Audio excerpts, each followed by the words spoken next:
du Fils et du Saint-Esprit. La grâce de Jésus, notre Seigneur, de l'amour de Dieu le Père et la communion de l'Esprit Saint soit toujours avec vous.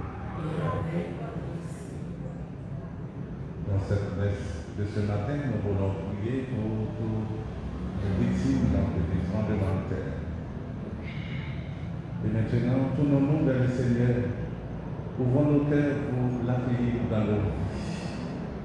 Il nous connaît mieux que nous nous connaissons. Il connaît donc que tout n'est pas péché en nous. C'est pour cela qu'il est miséricorde. Reconnaissons que nous sommes pécheurs et implorons sa miséricorde.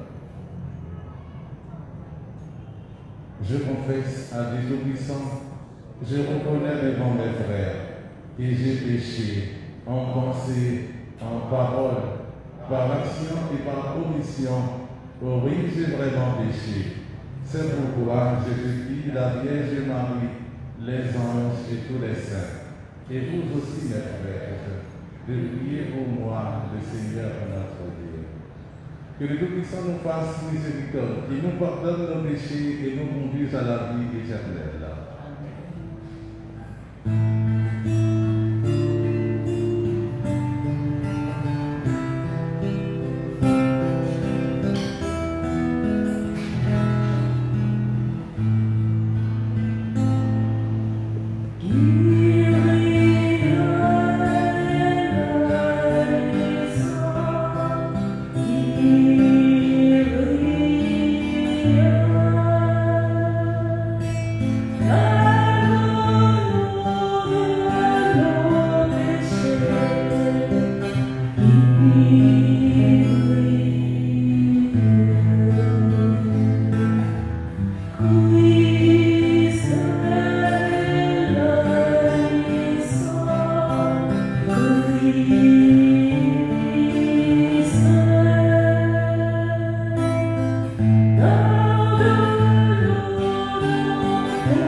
Jean-Ralph René, Nathalie Thomas, Nikerdi Sodimon, les filles de Marie décédées le 12 janvier, toutes les âmes du purgatoire. Prions le Seigneur. Dieu éternel tout-puissant qui régit l'univers du ciel et de la terre, exauce en ta bonté les prières de ton peuple et fais à notre temps la grâce de la paix. Par Jésus le Christ, notre Sauveur, notre Dieu, qui vit et avec l'unité du Saint-Esprit, maintenant et pour les siècles des siècles.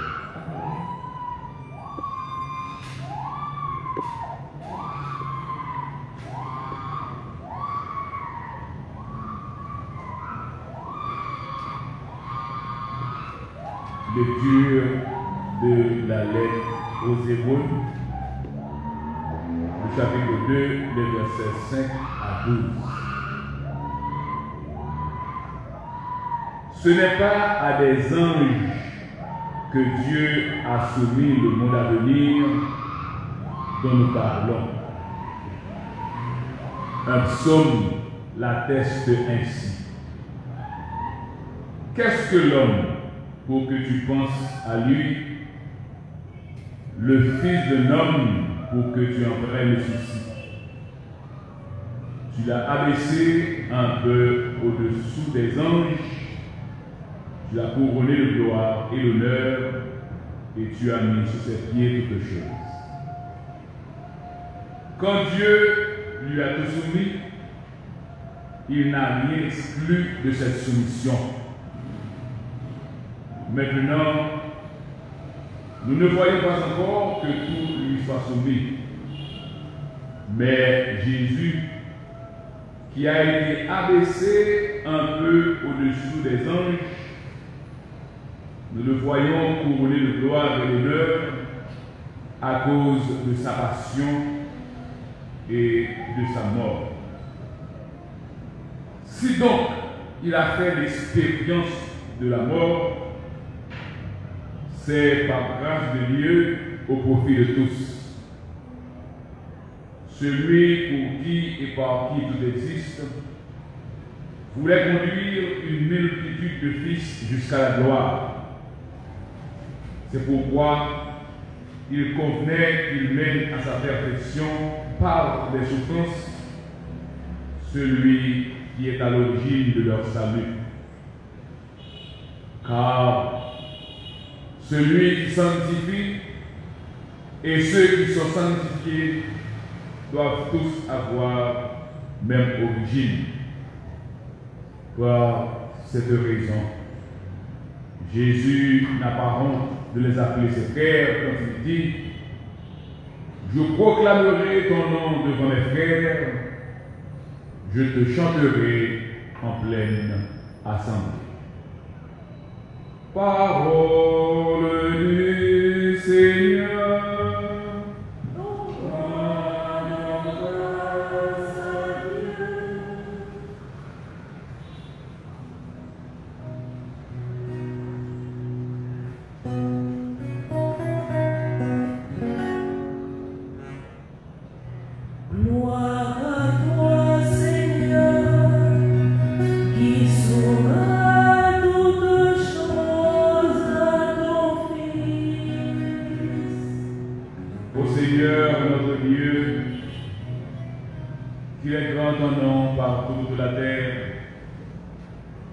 Qu'est-ce que l'homme pour que tu penses à lui, le fils d'un homme que tu en prennes le souci? Gloire à toi, Seigneur, qui sauras toutes choses à ton Fils.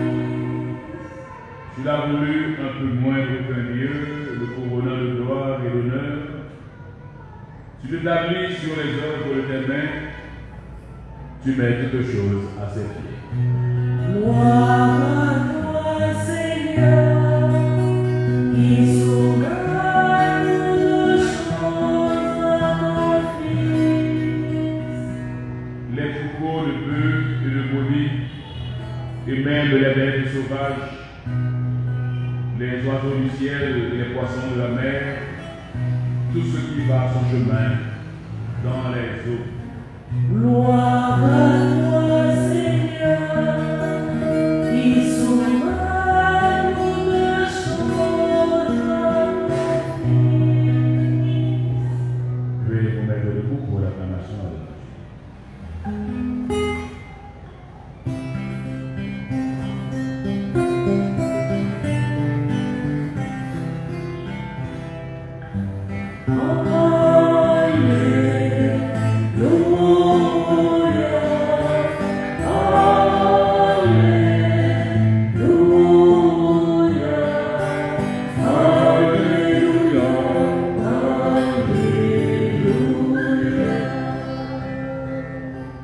Accueillez la parole de Dieu pour ce qu'elle est réellement. Non pas une parole d'homme, mais la parole de Dieu.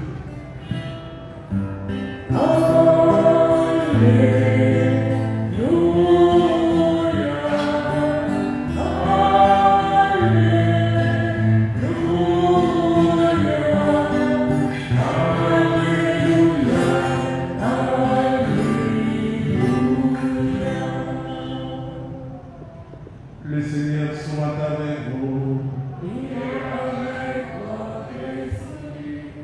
Proclamation de la bonne nouvelle de Jésus-Christ selon saint Marc.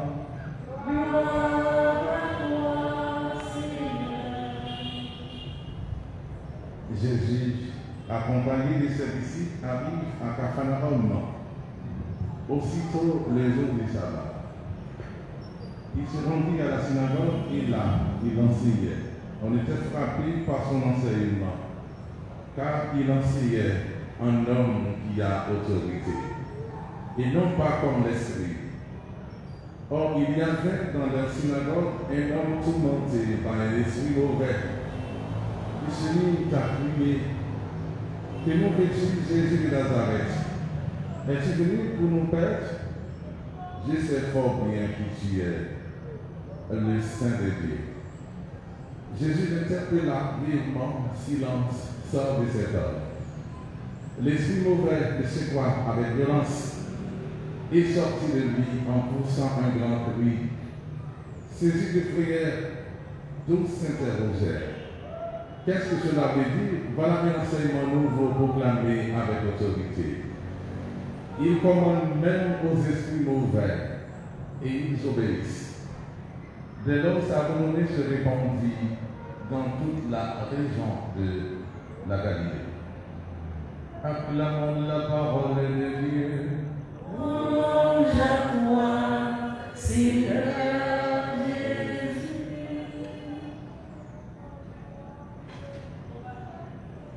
Chers frères, chers amis,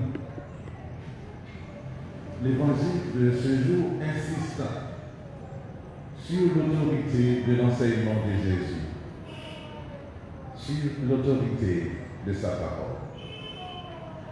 Ces auditeurs notent la différence avec l'enseignement d'esprit. En quoi l'enseignement de Jésus est-il perçu comme différent des autres? Est-ce que l'autorité naturelle de cet homme, est-ce qu'un enseignement qui s'écarte de celui d'esprit?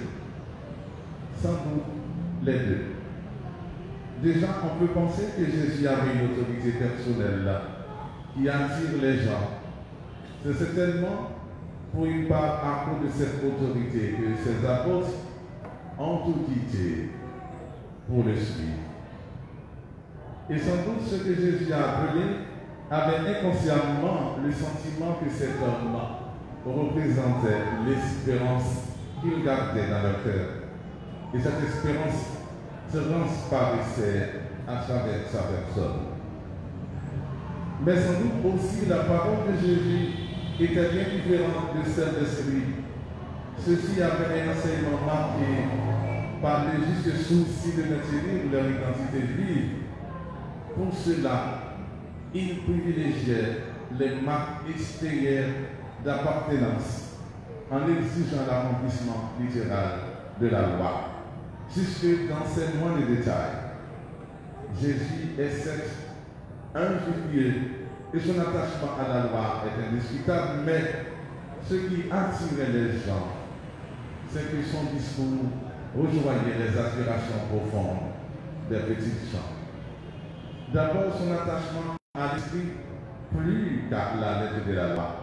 C'est son attachement au sens profond des exigences de la loi avant son application littérale qui touchait les cœurs droits.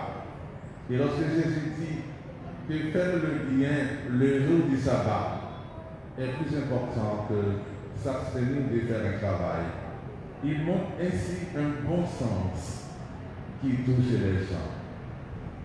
Ce qui touche aussi les gens, c'est son souci de la liberté des personnes. Jésus n'impose jamais telle ou telle conduite, mais il la propose, comme par exemple dans le récit du jeune homme riche: si tu veux être parfait. Et Jésus ne retiendra pas ce jeune homme incapable pour le moment de répondre à son invitation, et que cette liberté qui s'oppose à tous les fanatismes est sans doute un des éléments les plus importants pouvant attirer les gens, particulièrement dans le monde d'aujourd'hui. Enfin, une troisième attitude de Jésus lui attire la faveur du peuple. C'est son attention aux petits, à ceux qui sont méprisés, à ceux que l'ancienne alliance appelle les pauvres de Yahvé. Et voilà, me semble-t-il, pourquoi les gens disent qu'il parle avec autorité. Sa parole est vraie. Elle rejoint la vie concrète des gens et leurs aspirations les plus profondes. Toutefois, Notre regard des fois voit en Jésus l'action puissante du Saint-Esprit. L'autorité de la parole de Jésus trouve son fondement dernier dans l'action de l'Esprit Saint, accueilli pleinement par Jésus, ce Fils bien-aimé du Père. Ajoutons que l'autorité de la parole de Jésus n'aurait aucun effet si elle était accompagnée d'actes en cohérence avec son enseignement. Il est important de noter dans l'évangile de ce jour que l'autorité de la parole de Jésus est accompagnée, confirmée par la guérison d'un malade le jour du sabbat et dans une synagogue, celle de Capharnaüm. Jésus guérit un homme tourmenté par un esprit mauvais. C'est alors que tous s'interrogent, qu'est-ce que cela veut dire? Voilà un enseignement nouveau proclamé avec autorité. Il commande même aux esprits mauvais et ils lui obéissent. L'Évangile relie l'autorité de la parole de Jésus et son acte de bonté envers l'homme touché par un esprit mauvais. Et la renommée de Jésus s'étend sur toute la région. Et nous voyons que la portée d'une parole est liée à la vérité de celui qui la prononce. Arrive à mettre totalement en pratique ce qu'ils affirment dans leur discours. Et toutefois, c'est une véritable question qui nous est posée à nous, qui souhaitons communiquer cette parole de Dieu qui nous fait vivre. Et l'attitude, Jésus ne vient-elle pas interroger nos manières d'être chrétiens? Ne devons-nous pas nous interroger sur l'autorité de notre parole? Certes, notre parole ne peut avoir la même autorité que celle de Jésus, mais toutefois, notre parole ne sera crédible que si elle prend exemple sur celle de Christ, avec tout ce qu'elle comporte de bon sens, de respect de la liberté d'autrui, de vérité. Que l'Esprit Saint nous aide dans cette difficile mais indispensable réflexion qui touche la crédibilité de notre parole, notre responsabilité des chrétiens. Amen.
moment d'offrir le sacrifice de toute l'Église.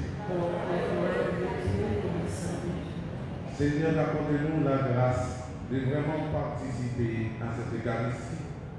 Chaque fois qu'est célébré ce sacrifice en mémorial, c'est l'œuvre de notre rédemption qui s'accomplit par Jésus le Christ, notre Seigneur. Le Seigneur soit avec vous. Et avec votre esprit. Ils vont la souhaiter. Rendons grâce au Seigneur notre Dieu. Seigneur est juste et bon. Vraiment, il est juste et bon de te rendre gloire, de t'offrir une action de grâce, toujours et en tout lieu, à toi Père très saint, Dieu éternel et tout-puissant. Oui, nous le reconnaissons, afin de secourir tous les hommes qui mettent en œuvre ta puissance. Et tu te sers de notre condition mortelle pour nous affranchir de la mort. Ainsi, notre existence périssable devient un passage vers le salut par le Christ notre Seigneur. C'est par lui que les anges assemblés devant toi adorent ta gloire. À l'époque de louange, laisse-nous jouer nos voix pour chanter et proclamer.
Toi qui es vraiment saint, toi qui es la source de toute sainteté, Seigneur, nous te prions.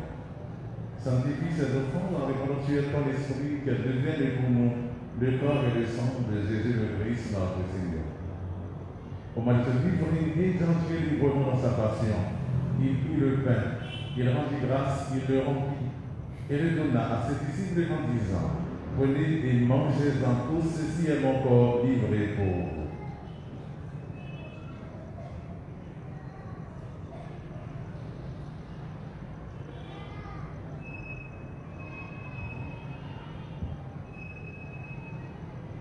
De même, à la fin du repas, il prit la coupe. De nouveau, il rendit grâce et la donna à ses disciples en disant: prenez et buvez-en tous, car ceci est la coupe de mon sang, le sang de l'alliance nouvelle et éternelle, qui sera versé pour vous et pour la multitude en rémission des péchés. Faites cela en mémoire de moi.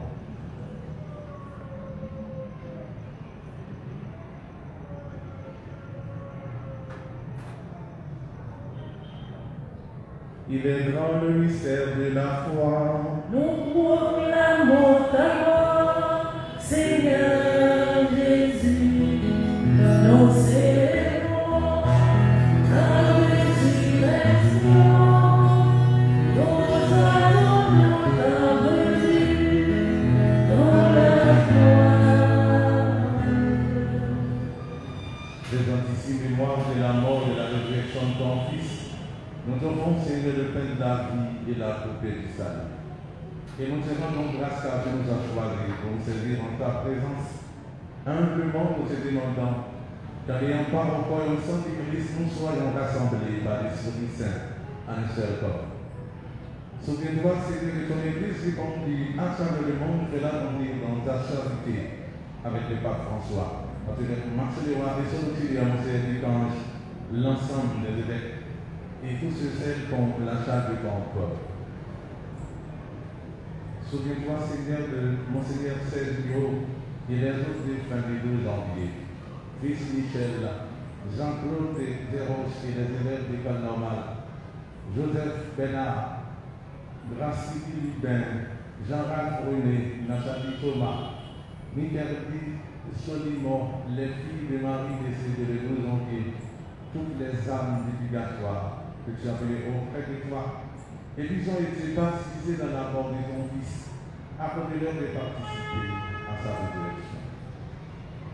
Souviens-toi aussi de nos frères et sœurs endormis dans l'espérance de la résurrection, et que les hommes qui ont quitté cette vie reçoivent sans ta lumière auprès de toi. Si nous tous, enfin, nous aimerons ta bonté, permets qu'avec la Vierge Marie, la mère ordinaire de Dieu, avec Saint Joseph son époux, avec les apôtres et les serviteurs du temps qui ont vécu dans ton amitié, nous ayons part à la vie éternelle et nous chantons ta louange par Jésus-Christ, ton Fils bien-aimé.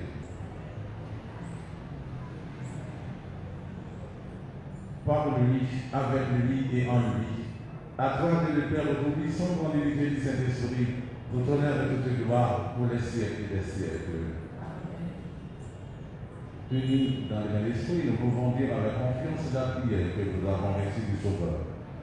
Notre Père qui es aux cieux, que ton nom soit sanctifié, que ton règne vienne, que ta volonté soit faite sur la terre comme au ciel. Donne-nous aujourd'hui notre pain de ce jour.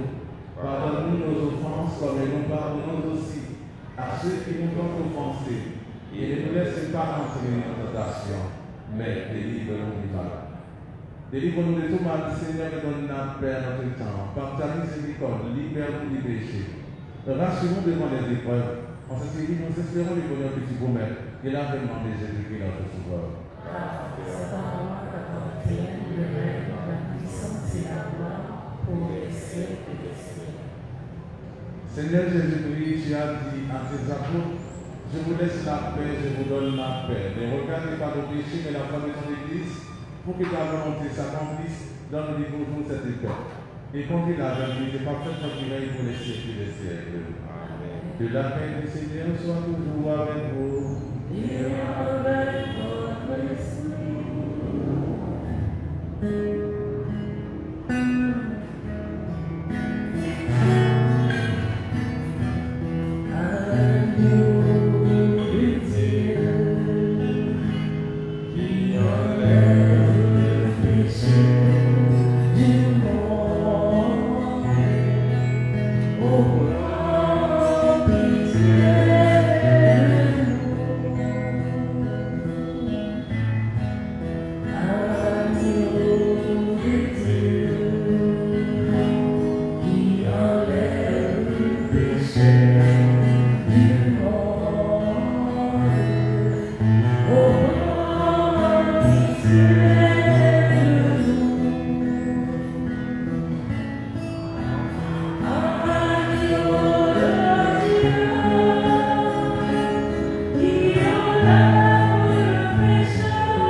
Heureux les invités au repas du Seigneur. Voici Jésus, l'agneau de Dieu qui enlève le péché du monde.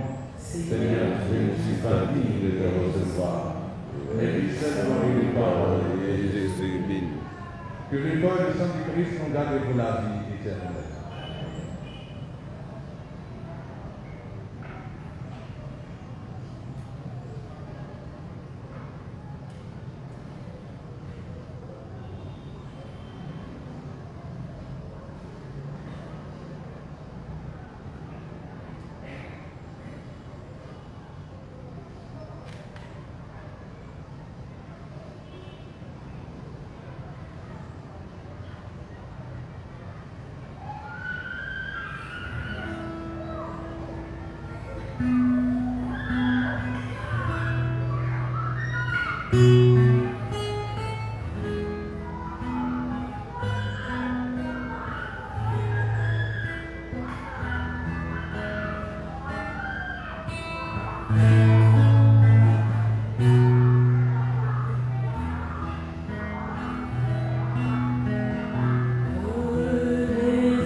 Prions le Seigneur.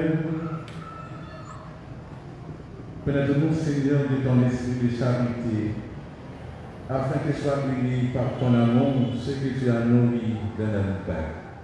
Par Jésus le Christ, notre Seigneur. Le Seigneur soit avec vous. Que le Tout-Puissant vous bénisse, le Père, le Fils et le Saint-Esprit. Allez dans la paix de Christ. Bonne journée et bon travail à toutes et à tous.